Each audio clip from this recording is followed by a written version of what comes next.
Hello there, people out there in the real world, and welcome to another Crowncast.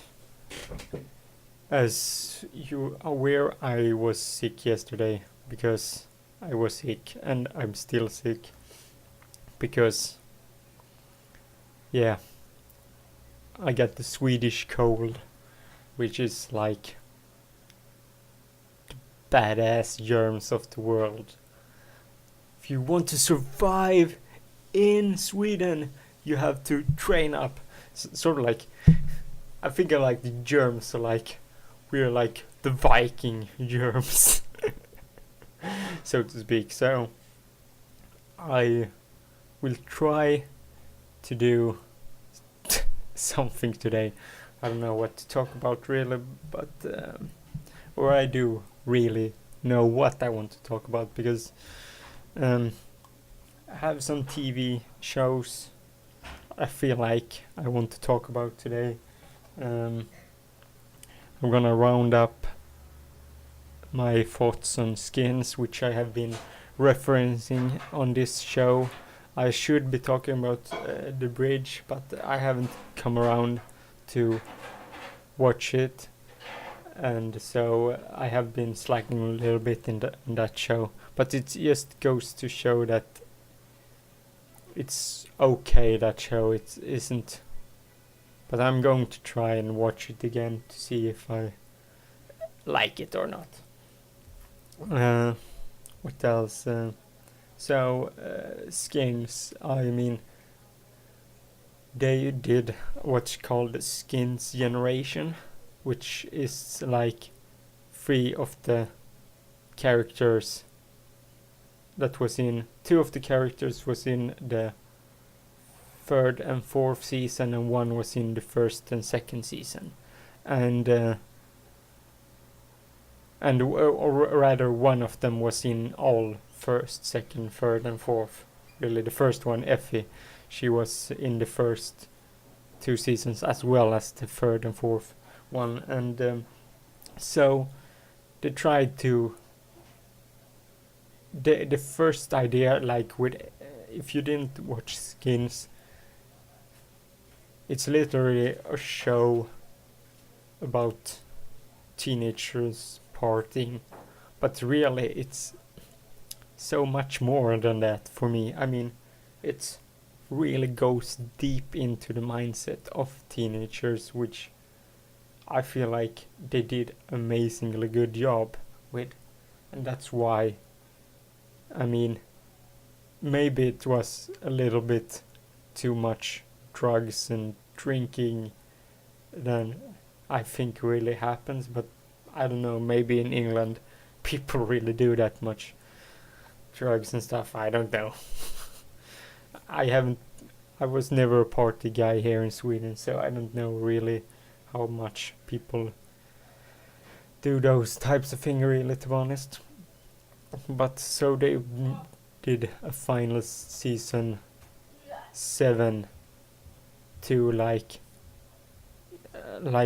flesh out some of the character. For instance, Effie, who was in the first 4 seasons, but they didn't manage to get her brother, who is the main character in season 1 and 2, and it's because he's Nicholas Hoult.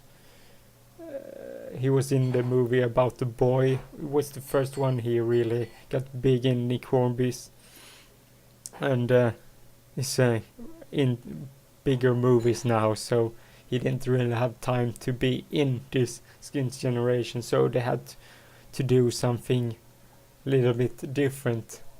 So they still had I think it was as good as, I never really was that into Effie as a person. I didn't really understand from my perspective why everyone, or really I could, because she had that it feeling, that special feeling that when you see that she's like has this glow over her that makes her special, sort of. So I thought it did her service, it did character service for a final thing, but honestly, I mean, it was okay. And also, what the Skins character has the shortest lifeline. It's almost like anime mangas lifeline on these people. All those bad things happening, but they party all the time. So maybe it's the fact of them partying all the time that end up giving them cancer or whatever it is they get in the long run. So that was a good one. The second one was Cassie, also a character from the first season 1 and 2, and everyone had thought her just lived happily ever after in America, but that wasn't the case. She came back to England, and she was never a strong character either in the first seasons, in my opinion, and so really it was just about life in general. It's no happy, no sad ending. It was about part of her life, and then life continues. It never really stops, and that's why I really like Skins. It's not about now we just go our separate way and live happily ever after. Never is that in real life, and they really capture that well, I think, in both the first two Skins Generation episodes. So, and then the final one, which was about Cook, who is probably one of the best characters in the series and one of my favorites, because he's the not give a fuck kind of guy, plus he's always steps up for his friends and all of that. So, I mean, I could talk more about it. Was it was best episode of the series because it was just fitting end to the character of Cook and how he have seen stuff, done stuff, and you can't kill Cook. That's the bottom line. So yeah, it was a great wrap up. I still feel like maybe they could have chosen other characters, but then again, who's to say that they didn't try? Because I don't know. I mean, it depends on how. I don't know how well acting careers most of these guys have, but it's probably about that, people doing different stuff.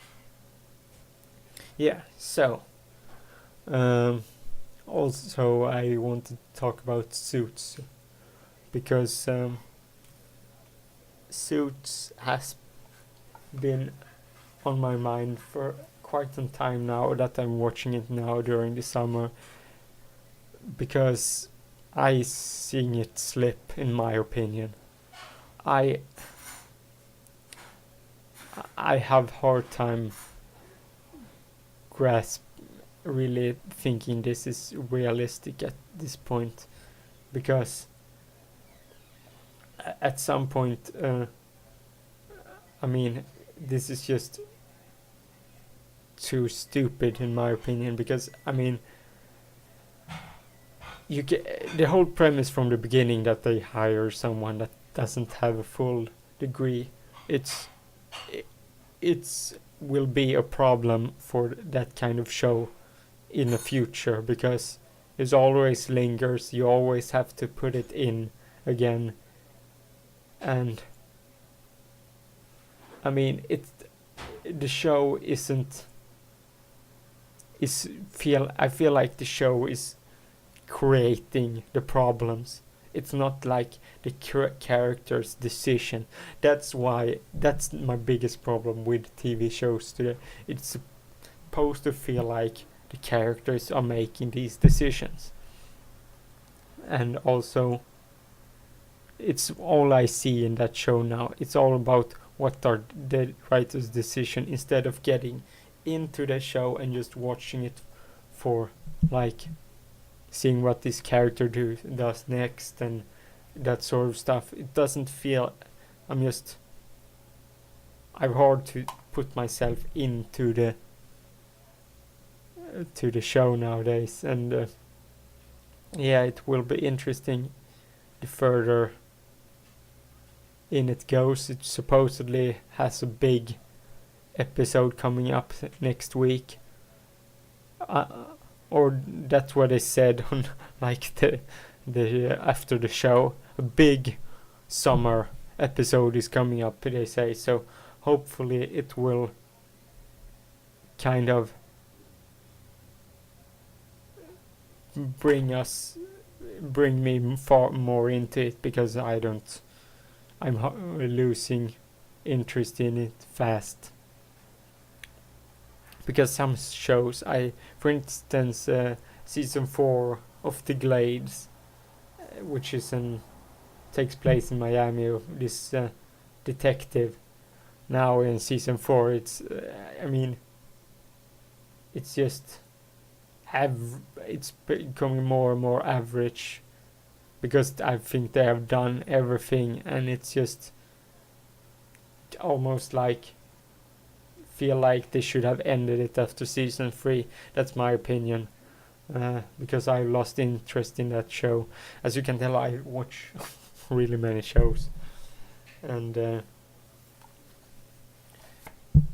that's a big problem American shows have, unless if you have a long-term strategy maybe with it. I don't know if that's then you could support it maybe, because I feel like some shows, at least the shows that starts in now, it's a first season and it has good views, or it like hasn't really come into its form, then why not give it another season? No, we don't know, we can't gamble with it, we just scrap it and get a new one. Every kind of show can't have instant success. That's what I feel it's the problem. And even shows that have success, that go on with oh my god, what's his name? Guy that plays Chandler in Friends. Oh my god, I know his name. Well, whatever, you know who he is. And it was a really, really great show. It had good views as well, but they decided, what the fuck, we're scrapping it again. And I so feel bad for him, because he's been trying to get his own show for a while, and he finally do a really great one, and they just scrap it after one season, even though it's had good views and it has that great humor with also dark elements to it. Also, that's why one of the things Suits is it's so supposed to have you on edge most of the time. With, I don't know, it's just the whole this season has been feeling off. Especially when they had the whole storyline of the takeover from Daniel Hardman. That was really great storyline. It was really having the whole place on the edge and stuff. And now this season it's just all over the place. The main character Mike is a dick, but he's always been it in the show, so I can accept that. Harvey is still being Harvey. Also, Donna is still the same, but it's all the stuff that's happening, their decisions and all those stuff. So much feels like, why did they come to that decision? many of the times I keep wondering that stuff. So, yeah. Supposedly I should talk about something else than TV shows, maybe. I don't know what. But,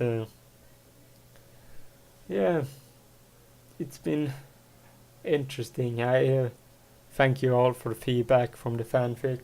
It's,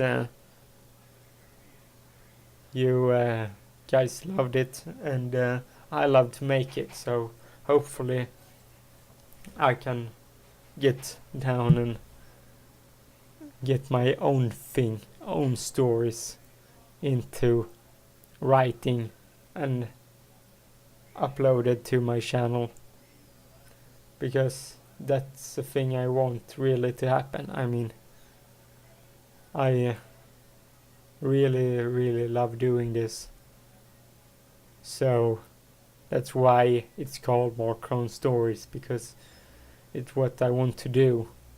But getting the motivation is the hardest part of it all. So that's the thing I need to work on. Yeah, and we have a show this week. Hopefully it's a great one. It usually is. And I must say I don't know. I will try to see if I can get John Rambo on some point this week, maybe, if he really wants to. I mean, it's not that I never planned really for having him on every week, but the thing is, he really wanted to do it.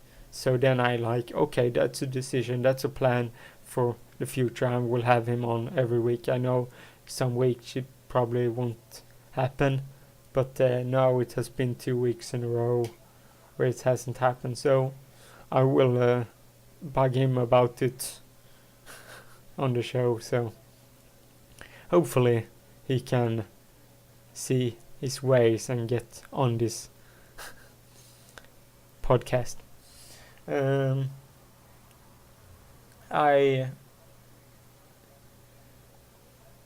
I don't know what more to say today, really. I can't talk about more TV shows, but I think that's dumb. Watching a weird anime lately called Dog and Scissors. It's fucking weirdest thing I ever really watched. No, it's not. I watch weirder things when it comes to anime, but it's about this guy. He in the first episode stands in the way of a robber and gets shot, while this writer who's writing doesn't even look up at all, and he sacrifices himself for her, and he ends up being reincarnated as a dog, and this woman who is saved can hear his thoughts. So it's standard anime. This is standard anime stuff, but also it just gets weirder from that. This woman is apparently he loves books, and she is a writer for one of his favorite books, and also she has like publisher woman who is fucking crazy as shit and love to get punished, and it's just weird. I would like to watch Attack on Titan, but Crunchyroll doesn't have a license to it in Sweden, so I can't watch it, and I don't want to watch it on other streams where it's not the highest quality, because when I watch an anime, I want it to have the highest quality, unless it's like Pokemon. Maybe I should watch Pokemon again. I watched like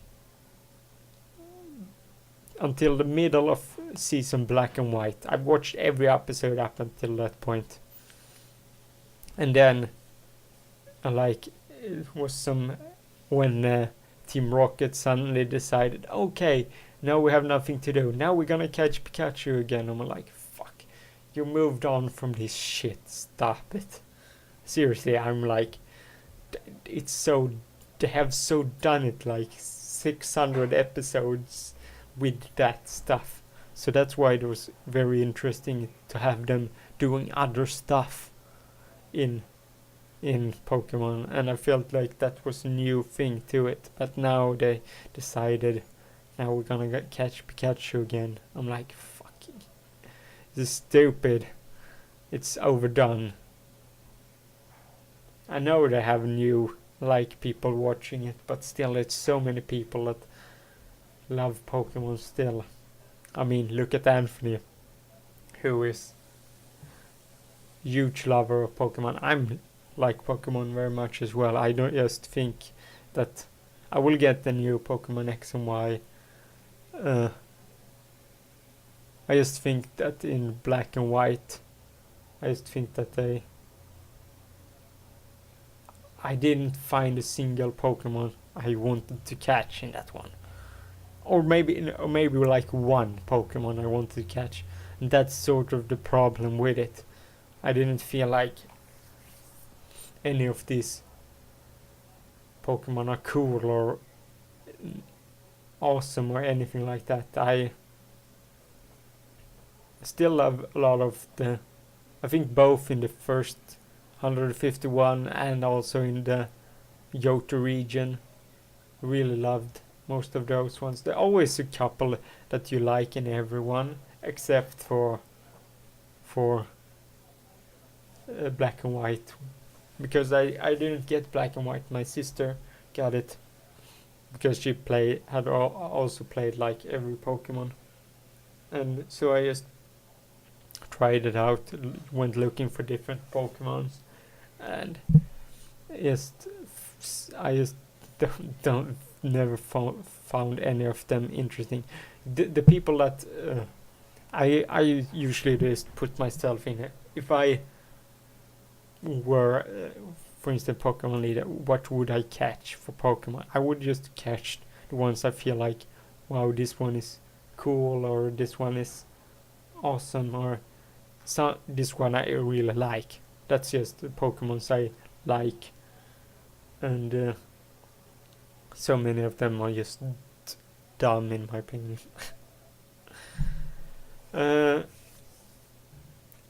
Again, now we're talking about Pokemon also. That's what I was going to talk about. I think I talked about before. I was listening to Game of Thrones on audiobook. I've been trying to listen to the fourth one, but I am halfway through it, and I'm like, what?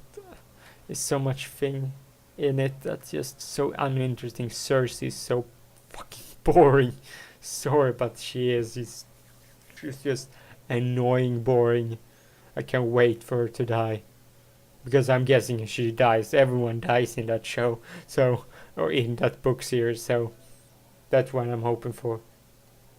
Waiting for her to die.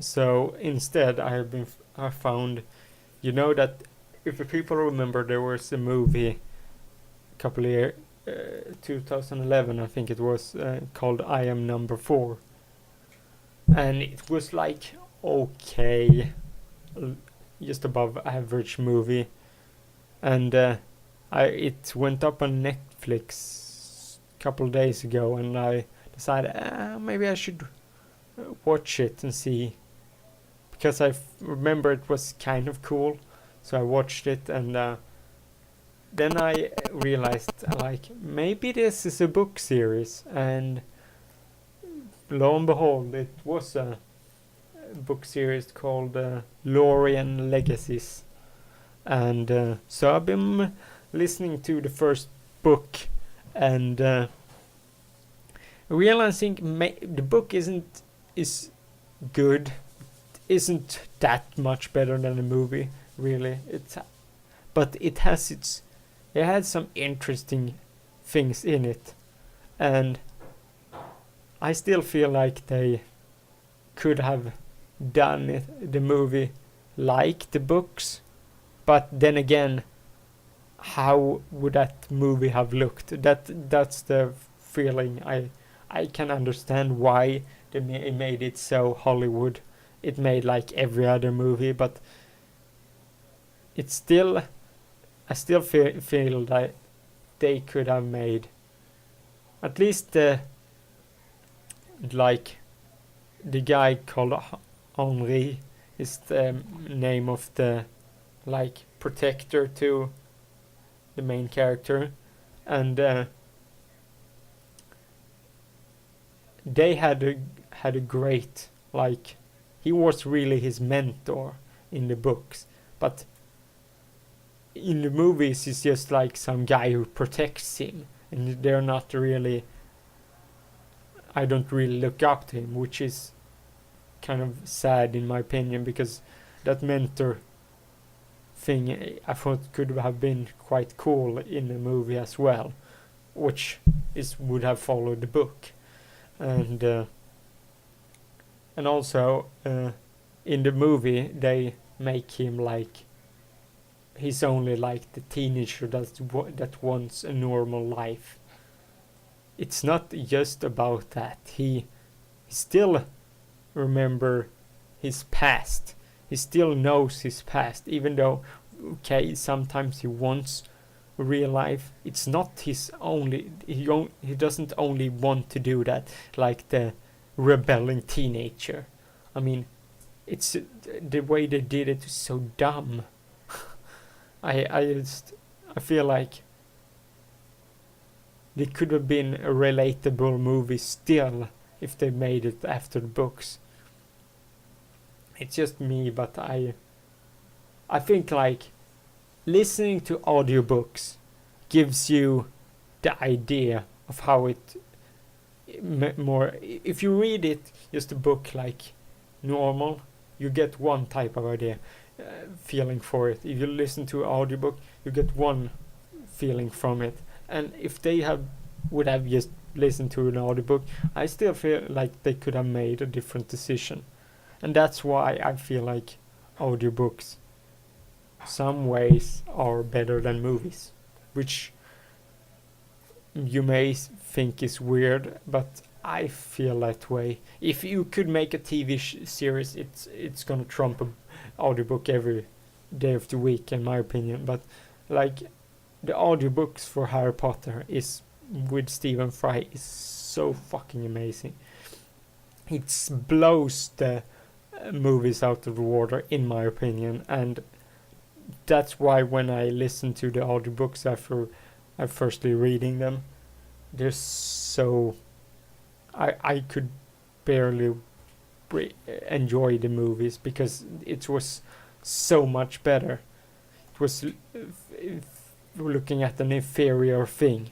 It really was, and so if you want to get into audiobooks, I recommend, if you haven't listened to Harry Potter, listen to it, because it's so fucking good. It's so fucking bloody amazing that I urge you all to do it. Also, I usually listen to Percy Jackson series on audiobooks. Also, freaking bloody amazing. It's just, I love audiobooks, and it's because maybe it's just me, but I just enjoy it because I can do so much other stuff while doing this. Reading a book, you can just read a book. You can do other stuff while reading a book. Maybe listen to music. I don't know what else you could do, really. You could like play games while, and that's why I really love it. Plus it puts life into the characters, and that's why everything I will do will go out on audiobooks. But you can also buy the books on the e-books. I won't be able to, at least in the beginning, do real books because it'd be too costly for me. So I will try. I have found like ebook store or whatever where anyone can upload and anyone can buy it from. So yeah, hopefully if I the first the books I will first sell is when I've done small stories, probably put into one, because I'm gonna start off doing some smaller stories. So that will be probably buyable for you if you just want to read it as I write it, so to speak. So yeah, I think that will be all today. I sorry I have such a mellow tone today because I'm sick. That's why. But yeah, I will. I don't even know what more to say. I have been at Mark's Story. You can follow me there on Twitter at Mark's Story, and yeah, I don't know what else to say. Just a bit off today. Thank you guys for listening, and I will see you on another Chromecast. Bye.